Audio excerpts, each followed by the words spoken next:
When I was in my first year of junior high school in Japan, I was what we call a bachi.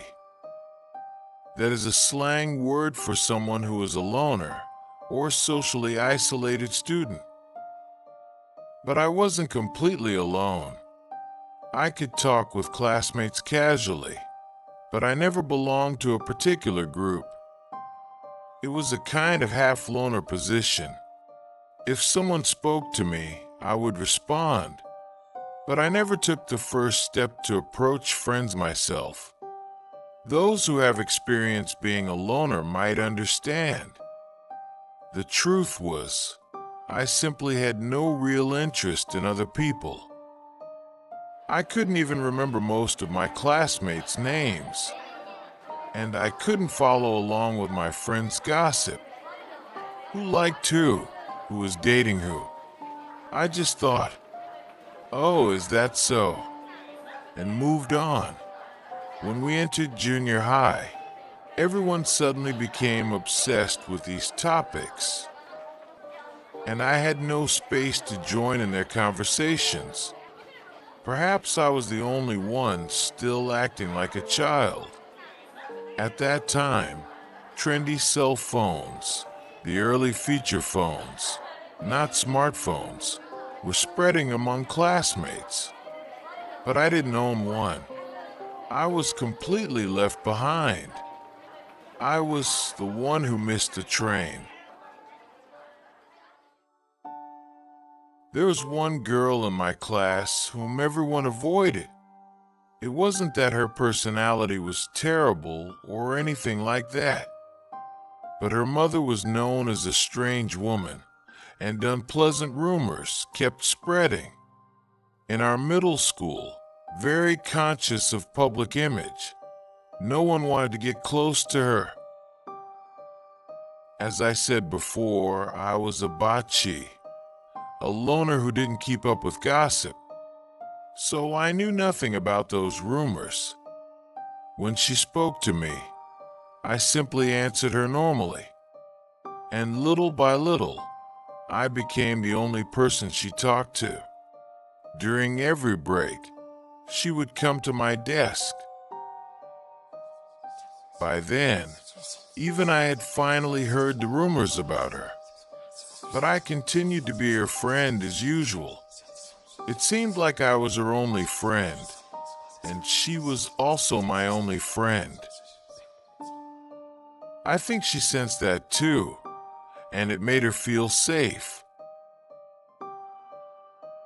In Japan, people often speak of a face-saving culture called Taimain Shakai, where maintaining appearances and harmony can strongly affect how classmates treat someone, even based on a parent's reputation. We talked about all kinds of trivial things, but we never spoke about family matters. I think both of us deliberately avoided that topic. Even after we became close, rumors about her mother kept reaching my ears. People said that if you passed by their house at night, you could hear strange, piercing screams. People said they saw her dragging stray cats into the house. People said she was deeply involved in a new religious movement. And some even whispered that the reason she had no father was because her mother had driven him to suicide, and so on. In Japan, people often avoid prying into family matters to maintain social harmony, an attitude sometimes called enryo, or holding back. In Japan, the term New Religious Movement, Shinko Shukyo, refers to non-traditional sects outside Buddhism and Shinto, and the label can carry social stigma. I had no way to tell which parts were true, and which parts had simply grown embellishments. For all I knew, every one of those stories might have been completely baseless rumors. But I saw something at her house that was far more terrifying than any rumor. I've talked long enough by way of preface. Now I'll tell you the incident that made me cut ties with her. In Japanese, people say a rumor can grow tails, ohire jitsuku, meaning it gets exaggerated as it spreads. In Japanese, to cut ties is often expressed as anokiru, literally to cut the bond, implying a decisive break in a relationship. One day, not long after summer vacation had ended, she stayed home from school with a cold. It was the first time she had ever been absent. Spending a whole school day with no one to talk to, I felt a strange nostalgia and a small loneliness I hadn't felt in a while. Then a thought came to me. I should bring her the class handouts to her house. Because she lived in the opposite direction from my route home, another classmate would normally be assigned to deliver the handouts, the so-called print monitor, or the unlucky boy who'd been assigned that role gladly let me take his place. He snickered and said, "You two are way too close. Are you like a thing or what?" But I'm pretty sure he was relieved on the inside. In Japan, it is common for classmates to deliver school handouts to a student's home if they are absent due to illness, a cultural gesture of support that is not typical in Western schools. Some classes even assign a rotating print delivery role to make sure absent students receive materials at home. On the way to her house, the address the teacher had given me, my heart was pounding. I decided to deliver the handouts, mostly out of light curiosity. I wanted to see her home. Surely it couldn't be as awful as the rumors made it sound. But as I actually walked there, I began to feel that what I was doing might be a betrayal to her. She'd never say it aloud, but she must hate having anyone learn about her family, especially me. I regretted it, but some of the handouts were important, so I couldn't just throw them away. There was nothing for it but to deliver them. Trudging along, I finally arrived at her place. It was a slightly small detached house, a little old, but ordinary, blending into the neighborhood. I regained a bit of confidence, took a breath, and pressed the intercom at the door. A second-floor window slid open with a clatter. It was her. She looked startled and pulled her head back. Then I heard footsteps coming down the stairs. I felt relieved that her mother hadn't answered, and I waited for the girl to come out. In Japan, many homes have a door intercom. It's common for someone upstairs to answer first and then come down to greet the visitor. The sound of a sliding paper door opening, then closing, what Japanese houses call a Fusuma. I wondered what was that. But right after, the front door opened and she stepped out. Her face was pale, as if her cold hadn't fully gone away. She said, "Hey-chan, what's up?" I answered, "I brought the handouts for you." Her voice was clear, and nothing seemed strange about her. I relaxed and handed her the papers. We exchanged a few quick words. "Get well soon," and the like. And then she went back upstairs to the second floor. Relieved that I delivered everything without incident, I decided to head home. In Japan, a Fusuma is a sliding door, often paper-covered, used to partition rooms in traditional homes, so its opening makes a soft sliding sound rather than a hinge creak. In Japanese, chan is an affectionate honorific used with close friends or younger girls, so A-chan is a friendly way of addressing me by name. As I was leaving her house, I noticed something. The room immediately to the left of the entryway had its curtain open. Was that the room where I'd heard the sliding door, the Fusuma, earlier? I glanced in without thinking. That was my mistake.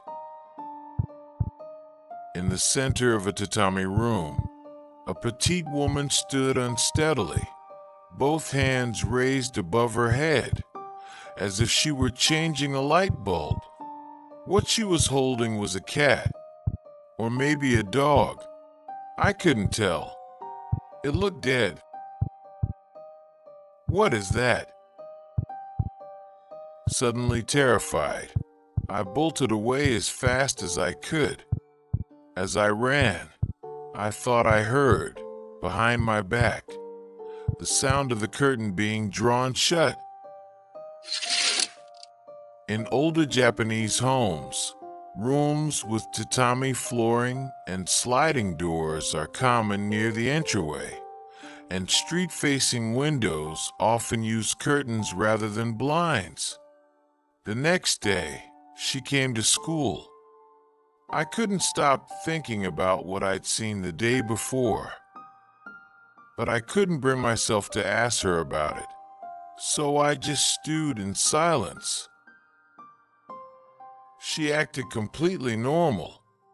I started to think that maybe I really had only seen her mother changing a light bulb.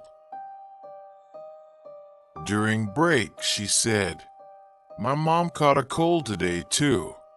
I think I passed it to her. Are you okay, A-chan?" That's me.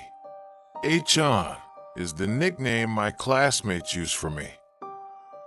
It was an indirect way of bringing up her mother, but it was the first time she had ever mentioned her at all. The moment felt deeply out of place, and it surprised me. Before lunch, during fourth period, she collapsed and was taken to the school infirmary. It seemed she'd forced herself to come to school.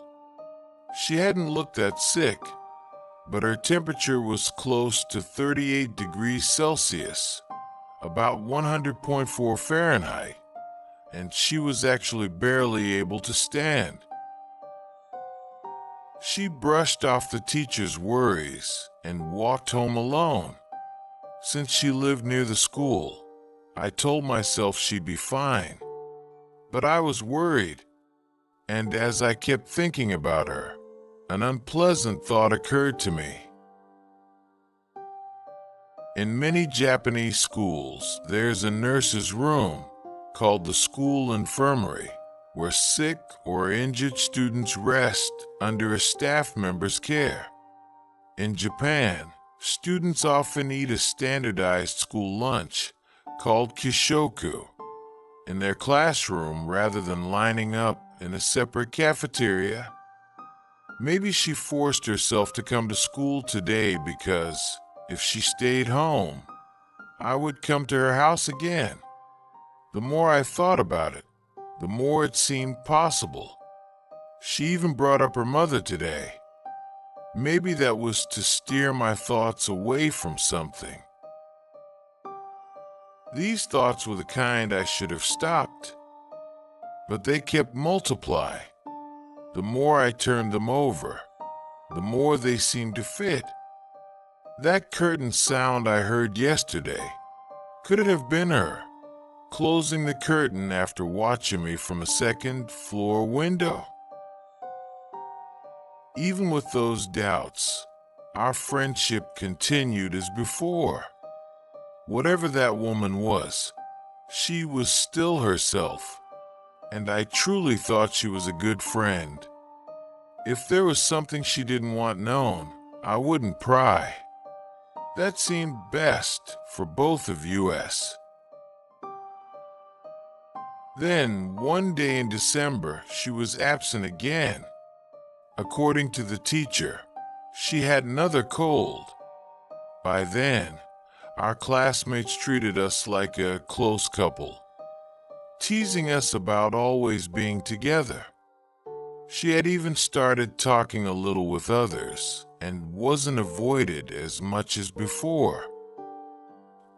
Naturally, the teacher handed me the packet of class handouts to deliver to her, as is customary in Japan. I don't want to. I really don't. Even so, I couldn't just not go. So, like before, I trudged over to her house. Maybe I should just slip the papers into the mailbox. She'd probably prefer that. Thinking that, I soon arrived at her place. Someone was crouching in front of the door. It was her. "Hey, what's wrong?" I asked, startled. She lifted her face, pale, and gave me a faint smile. I thought A-chan would be the one to bring the handouts. Still, that doesn't mean you should be out here like this. Anyway, thank you. Something was clearly off. She was hiding something. She snatched the handouts from my hands and opened the door. Then suddenly she clapped a hand over her mouth and threw up, right onto the papers. I'm fine, she said, crouching again. The handouts were stained, and some had splashed onto her clothes. You're not fine. Stay right here. At that point, there was no more room for argument. I leaned in from the entryway and called out for her mother. In Japanese homes, the Genkan is a small entryway where people remove their shoes, so it's common to call into the house from the doorway rather than stepping in immediately. "Excuse me, is anyone there?" "Please, A-chan, just stop," she said, eyes brimming with tears. But a sudden, stubborn sense of friendship flared up in me. I couldn't just leave her like this. Whatever her mother was like, she was still my friend. No one came to the door. I found myself getting irritated at her mother. What was she doing, leaving her daughter like this? "I'm coming in," I said. "No," she cried. I ignored her attempt to stop me and stepped into the house. "Excuse me," I called again. No response. With no other choice, I headed down the hallway off the entryway toward a door that looked like the restroom, to find something to wipe up what she'd thrown up. Then I heard something.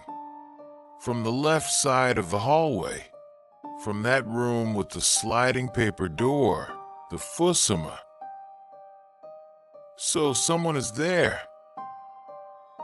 In a reckless, fearless moment, I slid open the Fusuma without hesitation.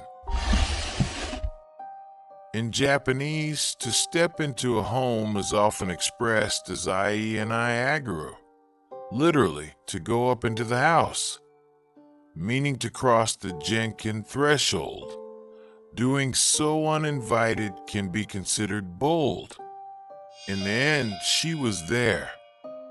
The woman who had to be her mother, standing in the same posture as before, still holding up what looked like a dead cat above her head.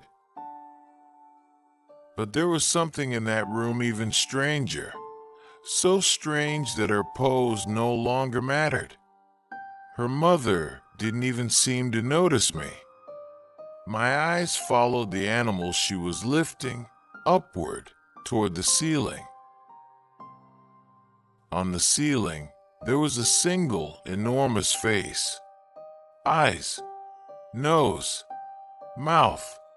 That was all. No eyebrows, no hair, as if a mask of flesh had been pasted flat against the surface. My head swam. The suddenness of it all left my mind blank. I didn't scream and I didn't run. I only stared. Is it man-made? What is that? Without eyebrows or hair, I couldn't even tell if it was male or female. Emotionless, I stared straight downward. Then, while I still couldn't look away, her mother toddled toward me. In an ordinary voice, she said, "Hi." "Here you go." And she held out the animal's remains to me. That was my limit. In Japanese, the word hi can mean not only yes, but also here you are when handing something to someone. Without a sound, I bolted, threw the door open, and rushed out through the entryway. Outside, she looked at my face and seemed to understand everything at once. "Achan, no. That thing is just a prop, okay? My mom. She's not right. It's only my mom who's strange." With her voice behind me, I ran. I left her there, weakened by a cold. But I couldn't afford to think about that anymore. That was no prop. Just before fleeing that room with the sliding door, the Fusuma, I saw the face on the ceiling blink. From the very next day, she stopped coming to school. I felt guilty toward her, but at the time, I was simply terrified. I tried my best to forget. Since then, I haven't seen her. There's no neat twist to this story. This is where it ends. After that incident, our friendship was cut off cleanly, and I was left knowing almost nothing. What was that room, the one with the sliding door, really for?